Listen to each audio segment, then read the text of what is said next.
জাতীয় নাগরিক পার্টি এনসিপির দক্ষিণাঞ্চলের মুখ্য সংগঠক হাসনাত আব্দুল্লাহর গাড়িতে হামলা করেছে দুর্বৃত্তরা। সন্ধ্যায় গাজীপুরের ঢাকা ময়মনসিংহ মহাসড়কের বাসন সড়ক এলাকায় এই হামলার ঘটনা ঘটে। দুর্বৃত্তদের হামলায় হাসনাতের গাড়ির গ্লাস ভেঙে গেলে তার কুনুয়ের কয়েক জায়গায় কেটে গিয়ে আহত হন তিনি। এ সময় ওই স্থান ত্যাগ করে হাসনাতের গাড়িবহর ইসলামিক ইউনিভার্সিটি অব টেকনোলজি ক্যাম্পাসে আশ্রয় নেয়। পরে সেখান থেকে ঢাকা চলে আসেন হাসনাত আব্দুল্লাহ। কয়েকজন সন্ত্রাসী বাইকে এসে তার গাড়ির পিছন থেকে হামলা করে গ্লাস ভাঙচুর করে এবং বেশ আহত হয়। উনার হাত সহ বেশ কয়েক জায়গায় কেটে গেছে। আজকে এইভাবে তারা হামলা করেছে এবং সবার মুখোশ পরা ছিল অনেকটা, বাইকে করে চলে আসছে, সবাই বাইকে করে এসে হামলাটা চালাইছে। সন্ধ্যায় নিজেদের ফেসবুক আইডিতে দেওয়া পোস্টেও এ তথ্য জানান এনসিপি নেতা আব্দুল হান্নান মাসুদ ও উত্তরাঞ্চলের মুখ্য সংগঠক সার্জিস আলম। পোস্টে তারা আশপাশের লোকজনকে সাহায্যের জন্য দ্রুত এগিয়ে আসতে অনুরোধ জানান। এই ঘটনার প্রতিবাদে চান্দনা চৌরাস্তা এলাকায় বৈষম্য বিরোধী ছাত্র আন্দোলনের নেতাকর্মীরা বিক্ষোভ মিছিল করেন।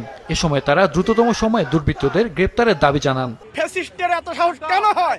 আমাদের রক্তের দাগ এখনো শুকায় নাই, এই ক্ষত এখনো শুকায় নাই, এই ক্ষত শুকায় নাই। তারা আমাদের বাইর করার হাত দাও সাহস কেন পায়? প্রশাসন কি করে? আওয়ামী লীগকে যদি অতি দ্রুত নিষিদ্ধ না করা হয় তাহলে দেশকে অস্থিতিশীল করবে এবং এরকম হামলা প্রতিনিয়ত চলবে। দেশে যত প্রকার হামলা হচ্ছে এর ভিতরে ছাত্রলীগ, যুবলীগ, আওয়ামী লীগের হাত আছে।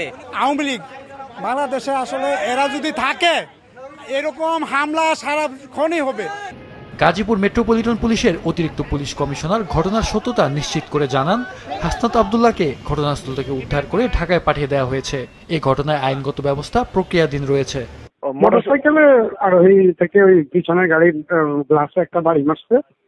গ্লাস ভেঙে গেছে আর কি। বাড়ির সাথে সাথে গ্লাস ভেঙে গেছে বোধহয় ওনার হাতে পড়ছে আর কি, কমিতে একটু চুলে টুলে গেছে। আমাদের এলাকায় কোনো গন্ডগোল হলে তো এটা আমাদের দায়িত্ব সেখানে ই করা। আমরা বাকি আছে, যেহেতু ইভিনিং এর ঘটনা আমরা চেষ্টা করব বের করার জন্য। উনি অভিযোগ না করলেও আমরা এটা তো যেহেতু একটা আক্রমণ, একটা আইনের ব্যর্থ হয়, যেহেতু আমরা অবশ্যই এটা ব্যবস্থা নিব।